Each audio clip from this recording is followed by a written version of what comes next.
¿Qué tal? Bienvenidos a Fichitas Presidenciales, un recorrido, una semblanza de los presidentes de México, de los más relevantes, según su servidor Teófilo Huerta, quien no es un historiador, sino un apasionado de la historia. Entonces, de acuerdo a cierta visión de algunos presidentes relevantes, específicos, fundamentales para entender nuestra historia, es que estamos haciendo este recorrido con mucho gusto. Bienvenidos tanto a esta emisión en vivo como la grabada, tanto por aquí, por Facebook, como por el canal de YouTube. En esta ocasión, la fichita presidencial es de uno de los grandes íconos de la presidencia. Quizá no un gran presidente, porque ni siquiera dejaron ser muy presidente, pero sí un héroe, un personaje clave dentro de las transformaciones de nuestro país. Es nada menos que Francisco y Madero, ¿no? Lo que es fundamentalmente Benito Juárez, Madero y Cárdenas son como que los tres fundamentales, la triada presidencial que siempre se trae a la cabeza, sin menoscabar otros tantos que por ahí puedan andar. Bueno, ya anteriormente, pues abordamos al gran Benito Juárez, que es quizá el número uno, ¿no? Y después ya como que el número dos es Lázaro Cárdenas, y Madero entraría ahí, no tanto que entre como tercero, sino que entra precisamente como el mártir de la democracia, más que como la cuestión de la gestión presidencial, más que como gobernante, es un arquitecto precisamente de nuestra democracia. Esa es la virtud que tiene, más que lo que haya podido realizar como presidente del país. Así que, con su permiso, voy a estar repasando aquí mi fichita presidencial, mi fichita de la fichita presidencial, que también fue una fichita, ahorita ven a ver también, porque todos son fichitas finalmente, ¿no? Esto, Francisco y Madero tuvo la presidencia, pues muy corta, pero bueno, fueron casi menos de un par de años, pero ahí estuvo. Ahorita vamos a las fechas exactas, de 1911 a 1913, ¿no? Finales del 11 hasta principios del 13, o sea que es un año y unos cuantos meses más. Muy pequeña de tomos la presidencia de don Francisco y Madero. Su nombre completo, Francisco Ignacio Madero González, ¿no? Esa mentada ahí, que luego a algunos le habían atribuido a una cosa así como Indalecio, pero que se ha comprobado que era Ignacio. Y él se ponía nada más el puntito, decía Francisco y Madero. Bueno, nació en Parras, Coahuila, el 30 de octubre de 1873. Algunos ascendentes destacados fueron José Francisco Madero, su bisabuelo, que fue diputado constituyente, Evaristo, constituyente de las constituciones atrasadas, antes de las de, ¿no? Supongo yo que hasta la primera, la de 1824. Evaristo Madero fue su abuelo, militar, empresario, político y gobernador, don Evaristo Madero. Sus padres, Francisco Madero Hernández y Mercedes González Treviño. Hermanos, Gustavo Adolfo, Mercedes, Magdalena, Alfonso, Emilio, Alberto, Rafaela, Raúl, Gabriel, Ángela, Julio, Raúl, Miguel, Ernesto, María Luisa, Ramiro y Carlos Benjamín Madero González. Tuvo muchos hermanos. El perfil de su personalidad, jovial, nervioso, hiperactivo, místico, espiritista, vacilante, carente del arte de la política, según algunos, ¿no? Inspiradores, pues su propio abuelo, parece, ¿sí? Evaristo Madero, así como un espiritista, Alan Kardec, que tiene una obra muy importante por allí, que se la chutó, y ahorita les digo cuál era, el libro de los mediums. Varios, varios libros que tenía Alan Kardec. Ahorita voy con eso. Creencias, tanto el catolicismo, pero también esta cuestión del espiritismo. Aficiones, el espiritismo mismo, el ejercicio, hacía ejercicio, y la ópera, le gustaba la ópera. No es que él cantara, no hay registro de que cantara, como algún otro presidente que sí lo hacía, pero le gustaba a él la ópera. Lecturas importantes o relevantes que también llegó a tener y que se sabe que tuvo, el Bhagavad Gita, que es una obra filosófica, espiritual, en este caso no espiritista, sino espiritual, hindú. Luego sí, el libro de los mediums, el Evangelio según el espiritismo y el libro de los espíritus de este señor Allan Kardec, así como México a través de los siglos, la enciclopedia, libros de medicina veterinaria. Me interesaba también la medicina veterinaria. Sus estudios fueron en el colegio jesuita, también cursó estudios de agricultura en Baltimore, Estados Unidos, eh, algunos otros en Maryland, también en Estados Unidos, y luego también en Versalles, allá en Francia. Tuvo estudios de peritaje mercantil en la Escuela de Altos Estudios Comerciales en París. Las técnicas agrícolas nuevamente en Berkeley, California, y en la Universidad de San Francisco, California. Vean, Madero es uno de los primeros presidentes, si no es que es el primer presidente que tuvo estudios en el extranjero.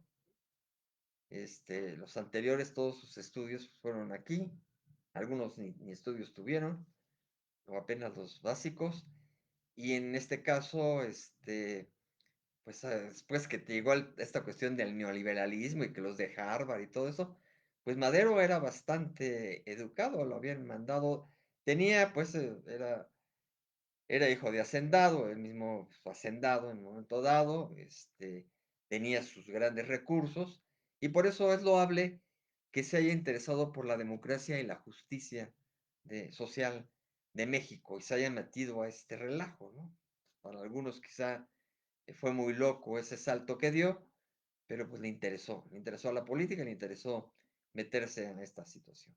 Pero de que tenía estudios importantes, los tenía en la cuestión de técnicas agrícolas y peritaje mercantil, pues vendría siendo alguna cuestión como de comercio, de economía, para poder manejar precisamente sus negocios, que ocasionalmente pues sí los atendió, pero ya después se fue de plano con la cuestión política. Pero este dato es peculiar, sintomático, ¿no? Uno de los primeros presidentes que realizó estudios, no porque sea lo más importante realizarlos en el extranjero, pero para algunos pues da un estatus, finalmente pues sí suma al currículum, etcétera.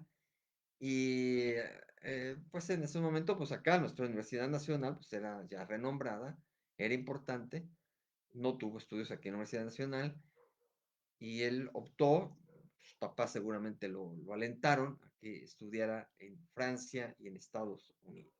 Así que es de los primeros en aquel entonces, ¿no? Allá muy, muy atrás, incluso en el siglo antepasado, porque sus estudios fueron por 1888 al 92, luego en 1893. Entonces, en el siglo XIX estudió este hombre que después fue presidente. Como profesión, pues era hacendado, agricultor, empresario y político finalmente. Fue hacendario, empresario, homeópata, también tuvo esa función, fundador y presidente de la Sociedad de Estados Psíquicos de San Pedro, fundador del Partido Democrático Independiente en 1904 y después del antireeleccionista eh, en 1909, fundador del periódico El Constitucional. También se metió a la cuestión de la empresa periodística.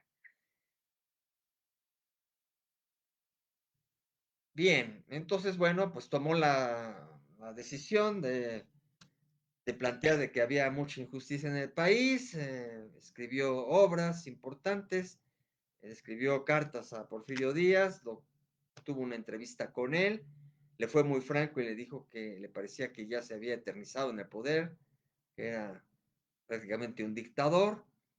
Porfirio Díaz hizo oídos sordos y entonces ante la negativa de Díaz de cambiar las cosas, de hacer elecciones democráticas, pues terminó, sí, porque todavía Madero compitió contra Porfirio Díaz en 1910, perdió eh, elecciones obviamente amañadas, fraudulentas, directas del gobierno, y ante eso decidió lanzar su plan de San Luis y lanzarse a la revolución, hacer un llamado a los mexicanos a que tomaran las armas, y ya había focos de revueltas, se agruparon, se solidarizaron y se gestó la gran revolución mexicana, ¿no? Que no es nada más atribuible a él, pues está ahí la figura de Zapata, Villa y muchos otros más que eran importantes y que ya estaban también prácticamente con esa mira puesta, pero que de alguna manera Madero aglutina, si cabe la palabra también institucionaliza esta situación del llamado al movimiento revolucionario, ¿sí? Bueno, entonces tenemos por ahí hace rato, bueno, en otra fichita presidencial de quien lo antecedió, hablaba yo de un tratado que se firmó, ahorita voy a ese punto, y efectivamente no estaba equivocado, pero temía yo que me equivocara en el nombre. Es que dentro de los documentos importantes está el Tratado de Ciudad Juárez, pero ahorita voy a eso. Entre los padrinos políticos se puede considerar a los hermanos Vázquez Gómez, uno de ellos doctor, no sé si eran los dos doctores, pero eran muy chipocludos intelectualmente y de alguna manera también lo cobijaban, lo impulsaban y eran los ideólogos también de su movimiento, los Vázquez Gómez. Como militancia partidista, al principio estuvo en el Partido Liberal Mexicano, que estuvo fundado por eh, los hermanos Flores Magón, que son muy importantes, eh, que ellos estaban a favor de una visión del anarquismo, del gobierno, digamos, de no gobierno, de una sociedad sin gobierno. ¿No?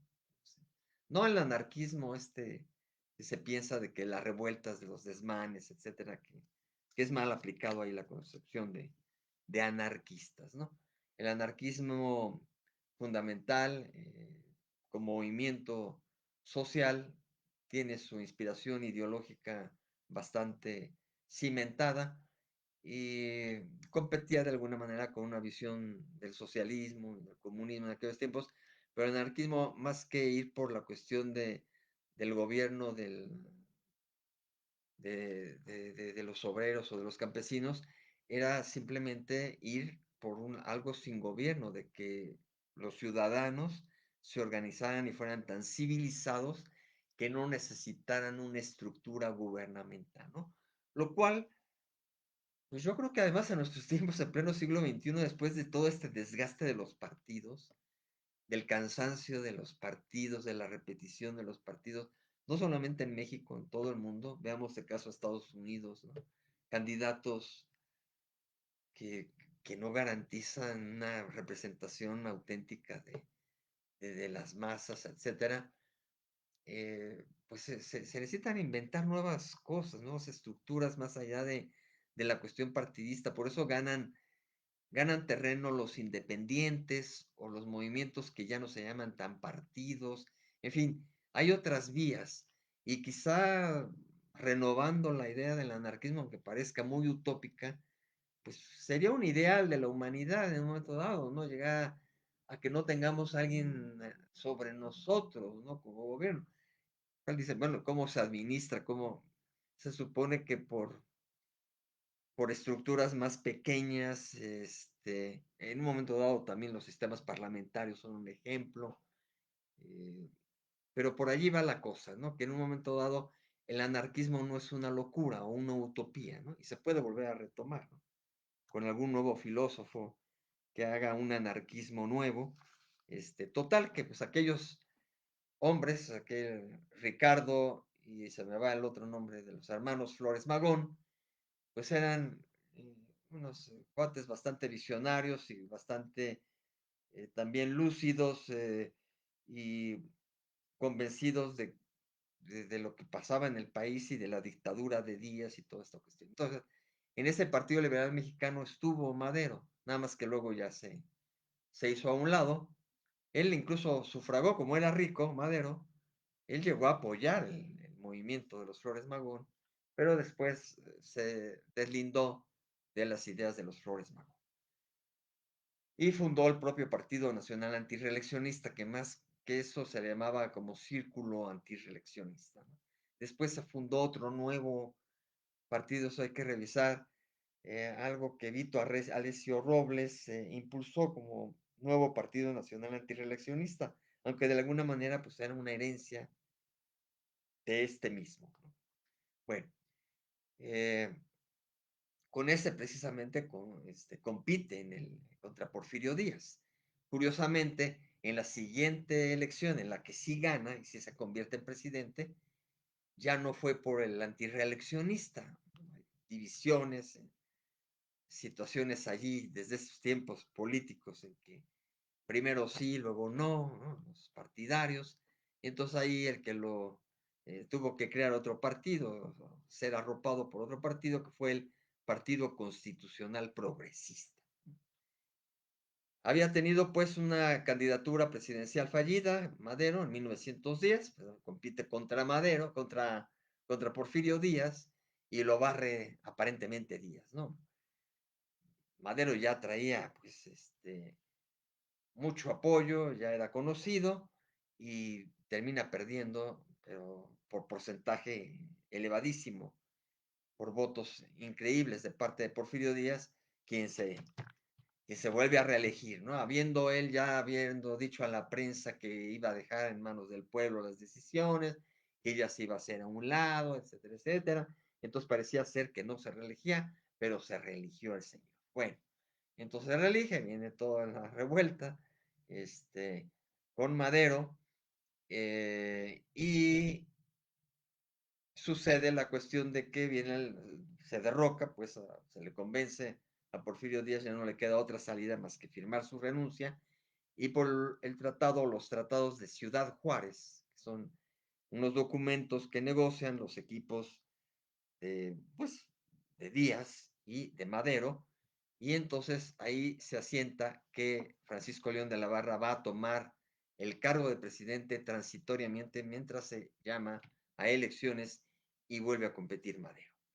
Lo cual, de alguna manera, se considera una traición de Madero a ciertos seguidores, como eh, los Vázquez Gómez, sobre todo Emilio Vázquez Gómez, que era uno de sus seguidores, uno de sus brazos derechos de Madero, pero pues él se considera que Francisco y Madero está vendiendo la revolución o está transando la revolución, porque además en el plan de San Luis, Madero había dicho que él iba a ser presidente profesional en cuanto precisamente se derrocara a Díaz o desde que estaba haciendo el movimiento, en fin, él pudo haber dicho yo soy presidente provisional y Díaz ya no lo es, ¿no? No sucedió así, se negoció la salida de Díaz y en esa negociación se dijo, pues entra Francisco León de la Barra como presidente interino. Madero lo hizo muy fiel, muy eh, apegado a la cuestión que traía en la cabeza como un demócrata puro, con lo cual, pues es con lo que se le inviste y pasa a la historia, ¿no? El defensor, el apóstol de la democracia, que es su apelativo, ¿no? El apóstol de la democracia, porque precisamente él dice, pues sí, viene la revolución, estoy prácticamente orillando que este señor ya se vaya, lo estamos sacando por fin del poder, pero yo no me quiero investir como presidente así a partir del golpe de Estado, ¿no? Sino que venga un momento de transición, se calmen las cosas, haya una elección formal, el pueblo, aunque todavía en votaciones indirectas a través de juntas y de colegios electorales, en que había la representación de muchos pobladores a través de uno que emitía el voto, y por lo tanto, él quería ser así presidente, y así lo hizo, así lo planchó. Entonces, para unos, pues es esta cuestión de, muy bien, ¿no? O sea, estás obrando con cordura, con visión política, con visión de estadista, etcétera, etcétera. Pero para otros fue una traición al movimiento en que de inmediato debió haber tomado el poder, haber desbancado a todos los porfiristas, incluido el ejército, que fue uno de las equivocaciones de Madero, porque ahí es donde viene el golpe de Estado para él, lo traicionan también a él, y entonces, pues queda así las cosas, ¿no? Eh, paga con eso la cuestión de la lucha por la democracia, ¿no? El querer ser muy firme y muy recto con la forma en que iba a asumir. Entonces, a través de este tratado, de los tratados en plural de Ciudad Juárez, pues se le otorga el poder a Francisco León de la Barra, que es el que le antecede finalmente, ¿no? Y después, bueno, ahí se convoca elecciones allí. Su lema es el sufragio efectivo, no reelección, que ya era una bandera política para derrocar a Porfirio Díaz. Curiosamente toma la bandera de no reelección que tanto había traído ya el propio Porfirio Díaz con Juárez, contra Juárez y contra Lerdo de Tejada, ¿no? Era la no reelección, no reelección, pero ahí el que se traicionó a sí mismo fue Porfirio Díaz. Y Madero toma esa no reelección, suma la cuestión de que el sufragio sea efectivo y pasa más el lema como parte del maderismo. La corriente política que tuvo pues, fue el liberalismo y diario político, ser un demócrata, liberal. Su jefe de campaña fue Roque Estrada.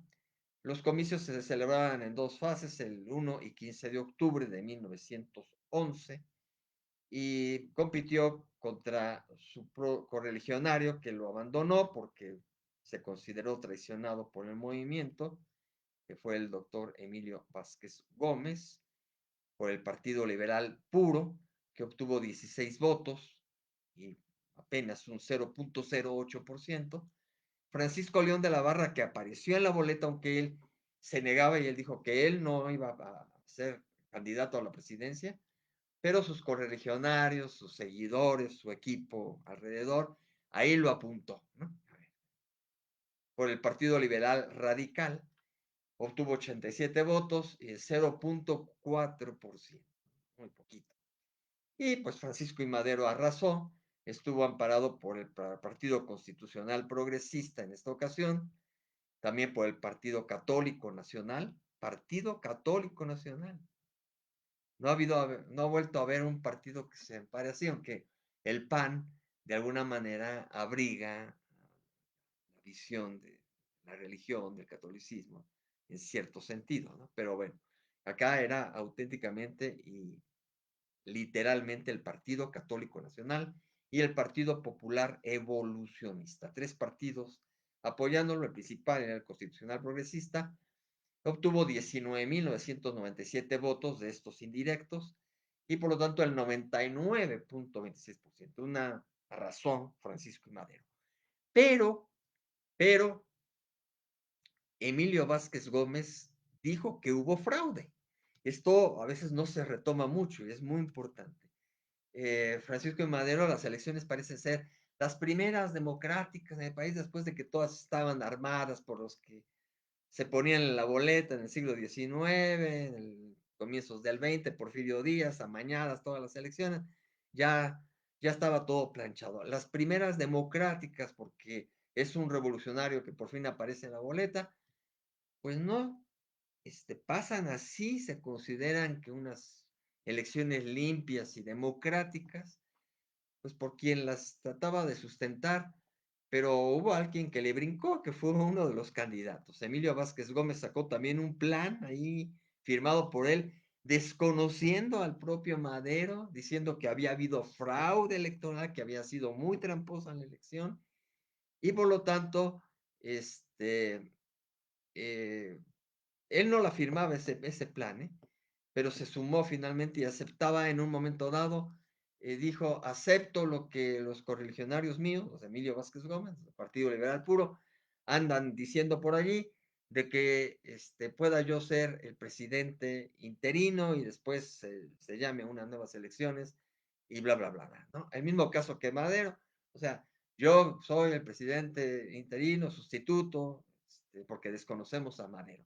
Así se lanzó, pero no tuvo éxito, no lo arroparon, realmente no hubo mayor movimiento, ni ni el propio Zapata y eso, o sea, fue algo muy focalizado en la gente, que apoyaba a Emilio Vázquez Gómez, ¿no? Entonces no tuvo eco esta cuestión este, que sucedió, ¿no?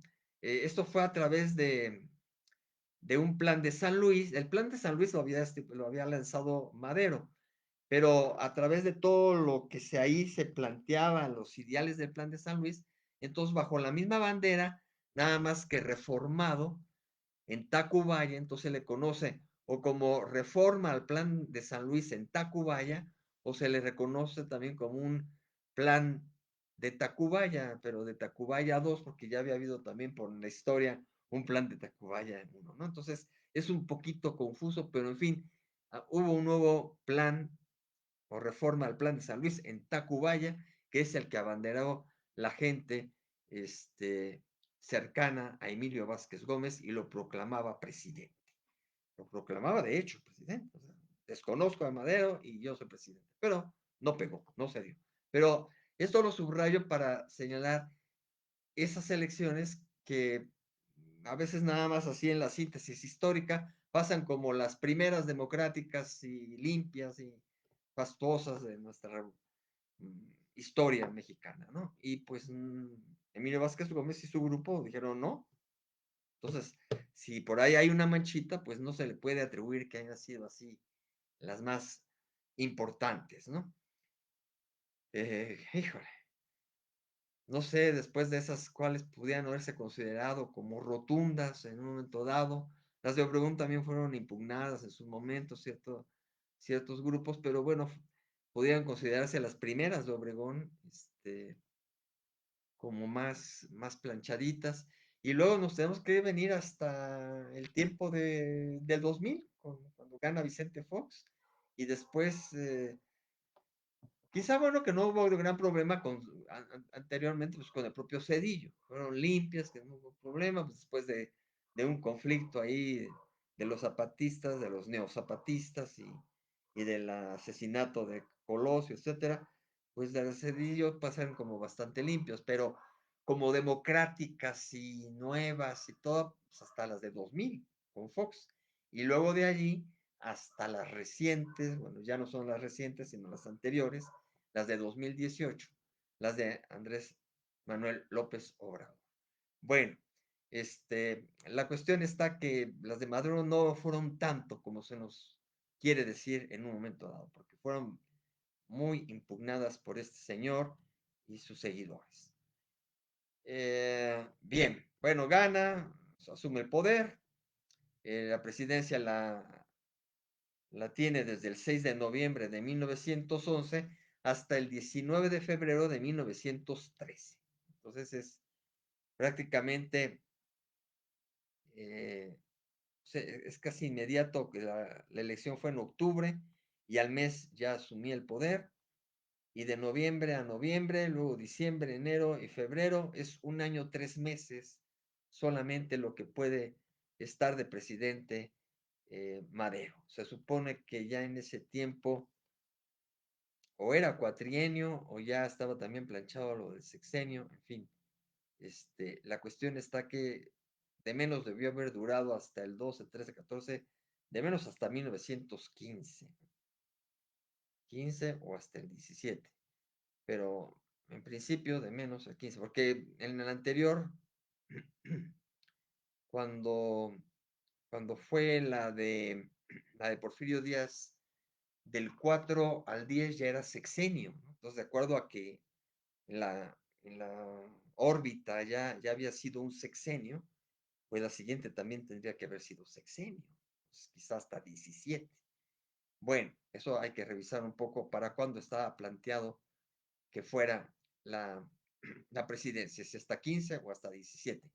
Pero obviamente pues no se cumplió. Y ahí hubo otras presidencias más, varias más, que se tuvieron que dar en nuestro país, desgraciadamente. ¿Y cómo fue? Pues fue por un golpe de Estado, por todo este relajo, la traición que hubo de Victoriano Huerta como jefe del ejército que lo acaba de nombrar Madero y otros tantos como el sobrino de Porfirio Díaz, Félix Díaz, y como un señor Mondragón por allí, también general.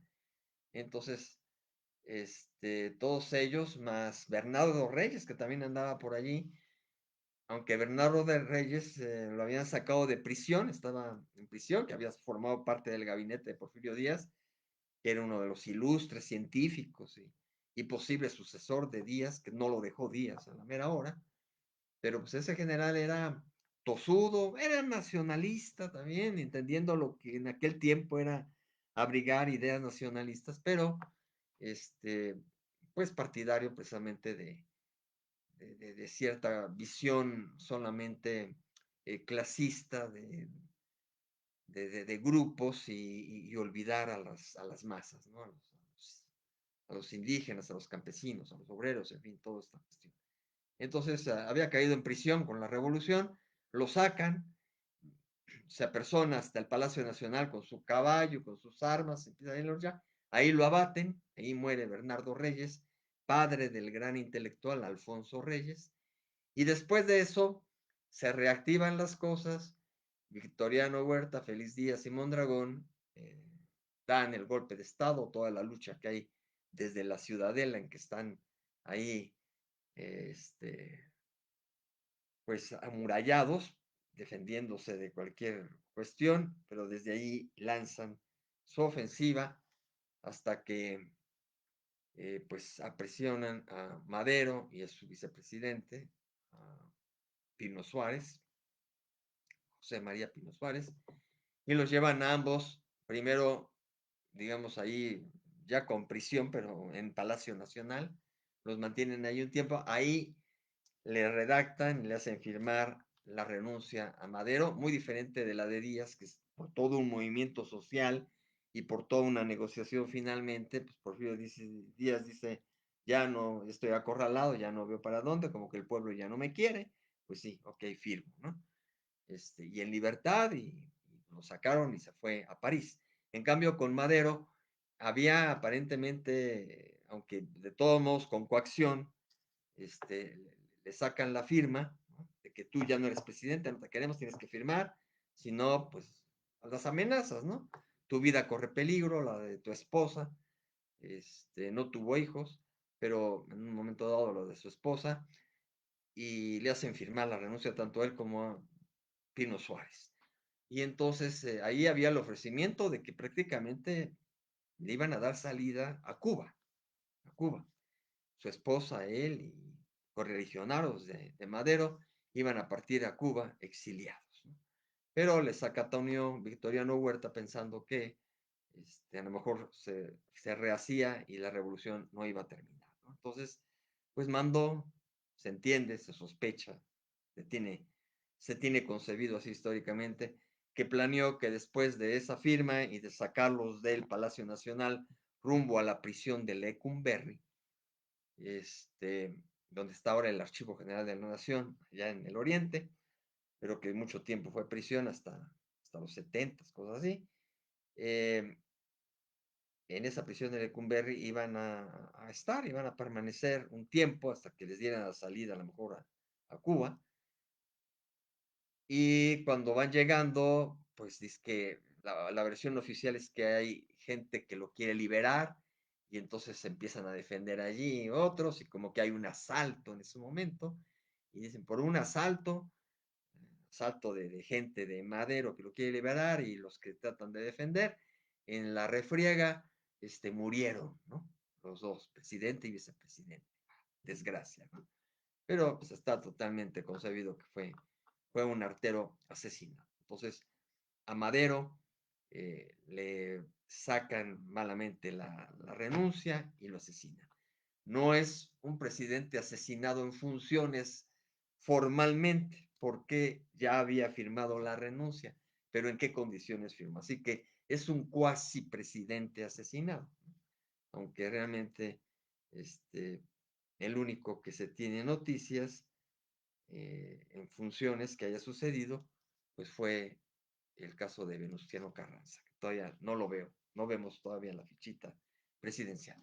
Pero bueno, así sucedió y pues ahí con esa firma terminó la presidencia, lo matan y apenas y le dan, bueno, luego el cuerpo a su esposa y toda la cuestión, pero El embajador de Cuba incluso estuvo muy molesto porque él sabía, él estaba dentro de la negociación de que iba a recibir a Madero, su esposa, etcétera, y iban a ir a su país, y no fue así, ¿no?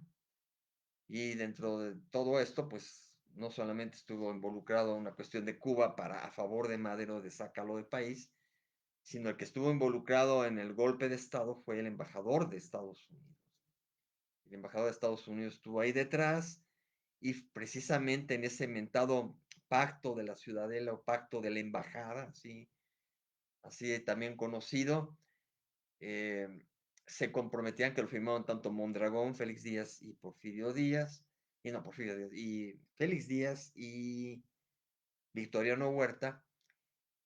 Victoriano Huerta iba a ser también como un presidente de transición, iba a tomar el poder, dada la refriega, dado que él conocía la cuestión de cómo se manejaba y para controlar la cuestión del ejército, toda esta situación, y convocaría elecciones y inmediatamente después el que estaba decidido, declarado y por lo que se había empezado esa revuelta llamada, conocida como la Decena Trágica, pues el que estaba orientado a ser el presidente del país con ese golpe de Estado a Madero era Félix Díaz, para continuar con el porfirismo, con la obra de su tío.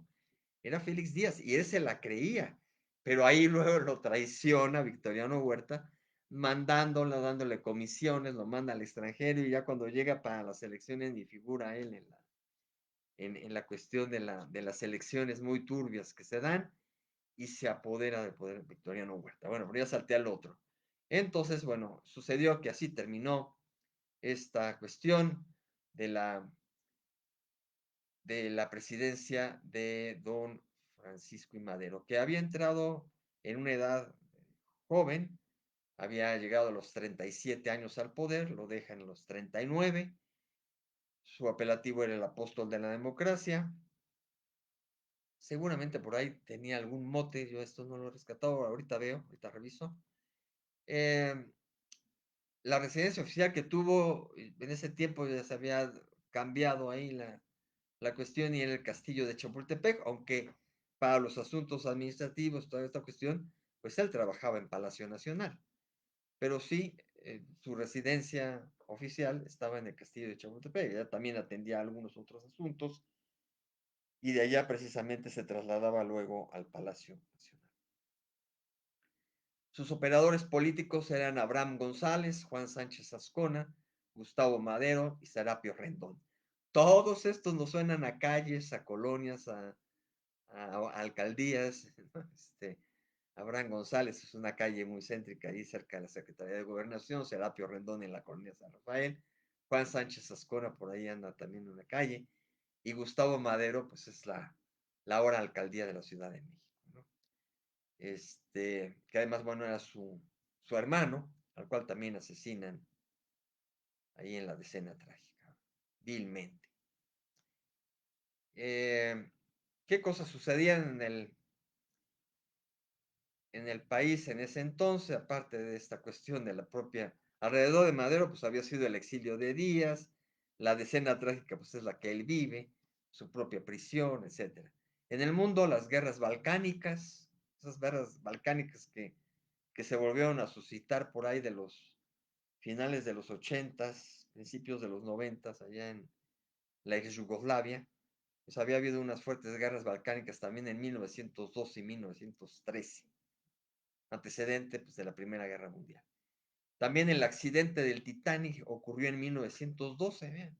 Cuando Madero era presidente, sucedió el accidente del Titanic.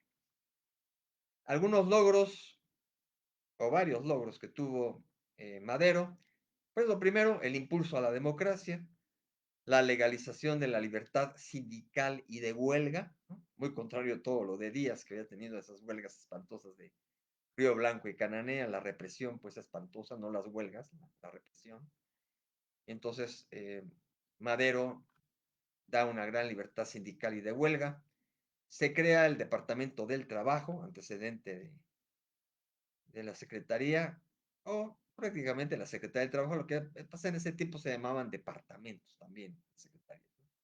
La creación de la Casa del Obrero Mundial, la legalización de la libertad sindical, la educación agrícola, como el hacendado y con estudios de agricultura, etcétera, pues impulsó mucho la educación agrícola. Se realizó un congreso de educación primaria, dio impulso a la ley electoral en su momento, impulso al municipio libre, la pluralidad del legislativo que estaba totalmente cooptado por los gobernantes, pero después nuevamente se da mucho con el priismo y que ahora se va a dar con el morenismo, finalmente. Solamente la pluralidad se da en ciertos momentos en que se lucha mucho por esa pluralidad y los partidos tienen peso importante, mientras se apagan, pues el otro saca ventaja. Bien, eh, el destierro, la cancelación de las tiendas de raya, otro logro, la libertad de prensa, garantizarla, muy contrario a toda la cuestión del porfirismo, el crédito al campo, la reducción en su momento de la jornada laboral y la racionalización en la recaudación de impuestos. También tuvo logros materiales como las estaciones de experimentación agrícola, para variar, y escuelas industriales. Todo esto en el terreno de la educación, esa parte material. ¿Cuáles fueron algunas problemáticas o hierros? Las ambiciones políticas de los grupos que andaban por allí, las rebeliones que tuvo que soportar de Reyes Orozco y Félix Díaz, ¿no? De Bernardo Reyes, precisamente, de Pascual Orozco y de Félix Díaz, y finalmente pues de Victoriano Huerta, ¿no? Lo que pasa es que él nunca se había enterado que su secretario de defensa, su mano derecha en el ejército, Victoriano Huerta, fuera a tener esta intervención. Bueno, la lucha de Zapata por reivindicaciones agrarias, pues también una problemática que tuvo, porque ahí ya hubo un distanciamiento con Zapata y los intereses extranjeros.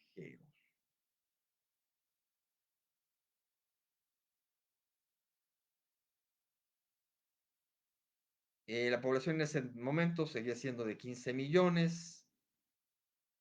Sí, motes sarcásticos. Tenemos el de presidente Pingüica, ¿no? Que era chaparrito, era bajo de estatura para las consideraciones de mucha gente. Y entonces los dos motes eran en relación con su estatura. Presidente Pingüica y el enano del Tapanco, ¿no? Y se le caricaturizaba muchísimo, muchísimo los cartones que había en la prensa pero él garantizó la libertad de prensa, ¿no? Que lo criticaran, pues ya es otra cosa. No tuvo sus mañaneras para defenderse y atacar y decir, me están haciendo esto y no es cierto y aquello, ¿no? No tuvo mañaneras, no se le ocurrieron, pero pero la libertad de prensa como en nuestros días estaba garantizada. La cuestión que había excesos por parte de los periodistas, de los cartonistas, pero la respetó esos excesos. Adversarios ideológicos, Porfirio Díaz, Manuel Mondragón, Pascual Orozco, Enrique Vázquez Gómez, eh, y no solamente Enrique, sino también el otro Vázquez Gómez. Bueno, resentidos políticos, Victoriano Huerta, Bernardo Reyes, Félix Díaz, líderes rebeldes, Emiliano Zapata, Pascual Orozco, Félix Díaz, Bernardo Reyes, Manuel Mondragón y Victoriano Huerta. Habría que apuntar aquí también a Vázquez Gómez por esta cuestión de rebelión que quería porque no aceptaba la elección, la derrota frente a Madero. Hubo varios grupos enemigos armados que ya en ese sentido ya eran enemigos, pues el Ejército Libertador del Sur de Emiliano Zapata y la rebelión de Pascual Orozco que causaba mucho ruido. Como herederos políticos de Madero se puede considerar a José Vasconcelos, a Roque Estrada, a Serapio Rendón, a Luis Cabrera, a Ramón López Velarde, a Francisco y Manuel Vázquez Gómez. O sea, había más hermanos Vázquez Gómez, ¿eh? Francisco, Manuel, Enrique. Bueno. Eso también suena a calles, ¿no? De la ciudad. Roque Estrada, Luis Cabrera, Serapio Rendón, ¿no? Aspirante de sucesión de 1913, pues los golpistas, ¿no? Los aspirantes, pues era básicamente Félix Díaz, que era el gran aspirante, y Victoriano Huerta, que con colmillo, pues se traía la carta bajo la manga, ¿no? Querer ser el sucesor.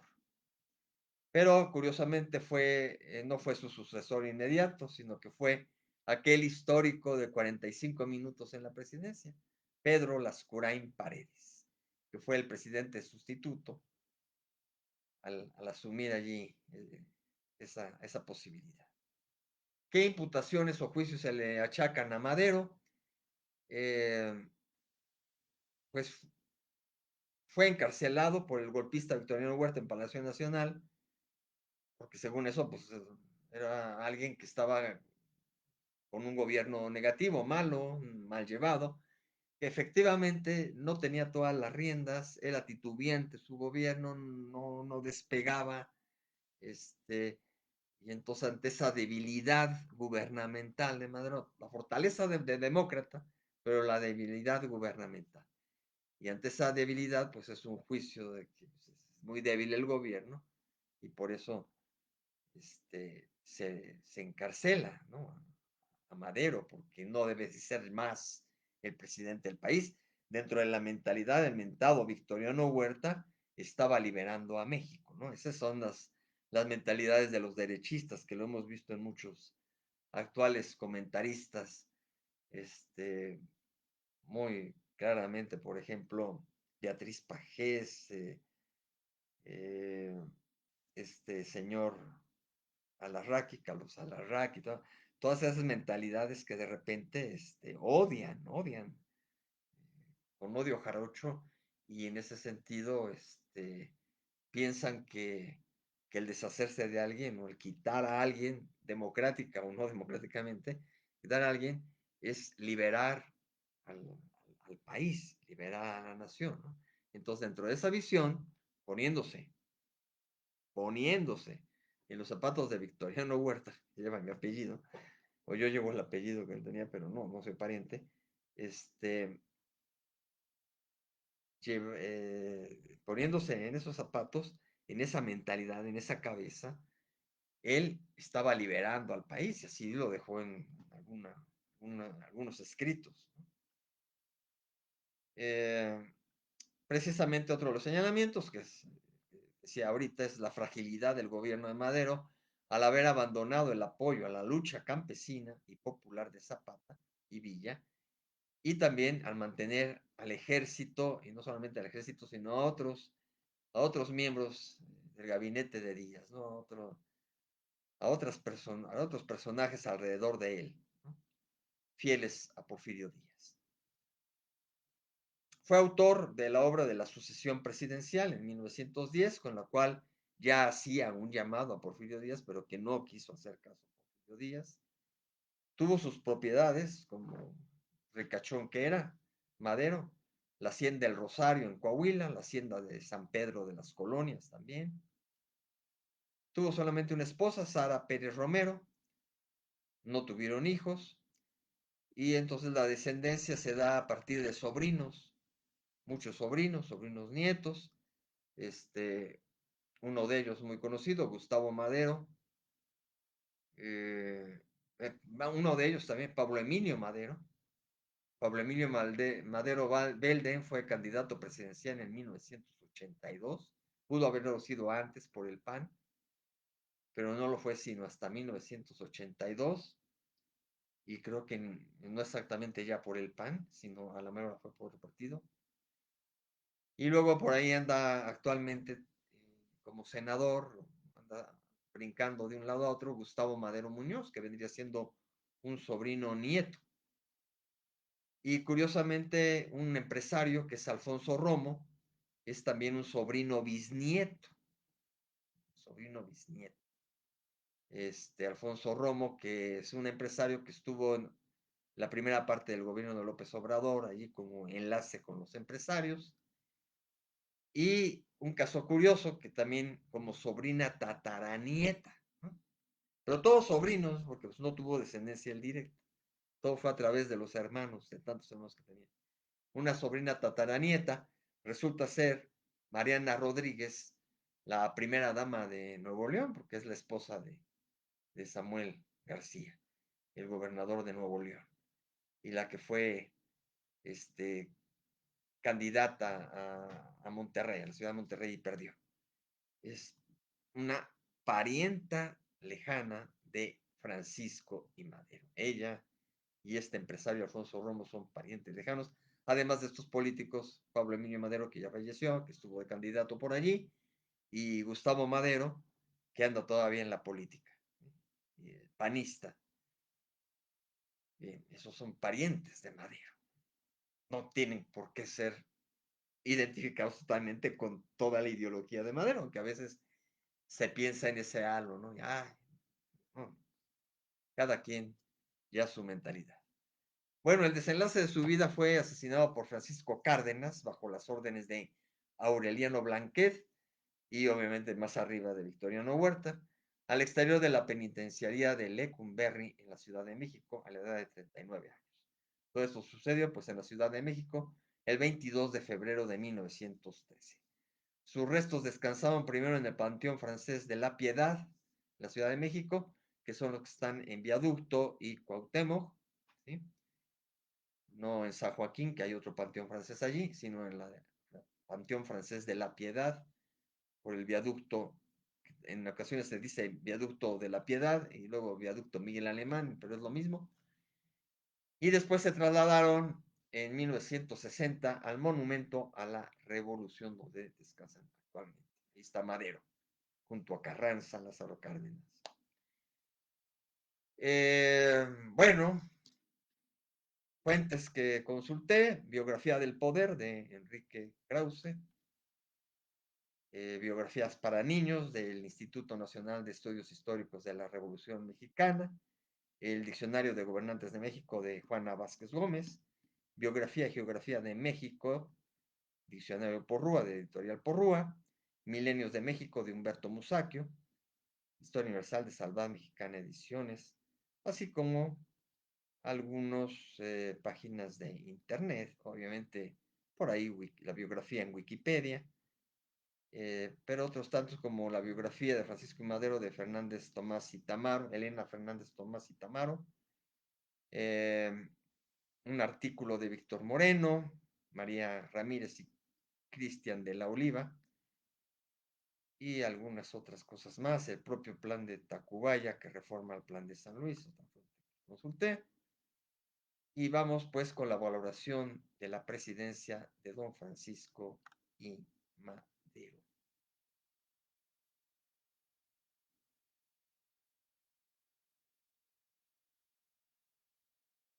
Y lo blanco y lo negro, digamos, los claroscuros de su presidencia. Más que aquí me hace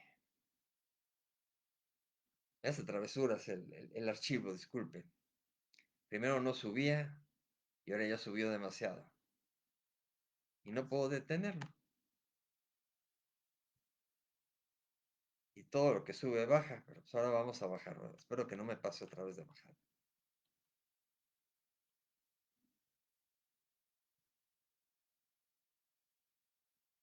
Vamos pues a la valoración de su gestión.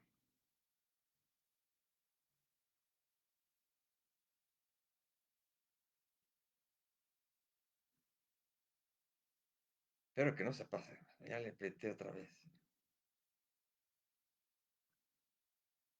Que justo está en medio.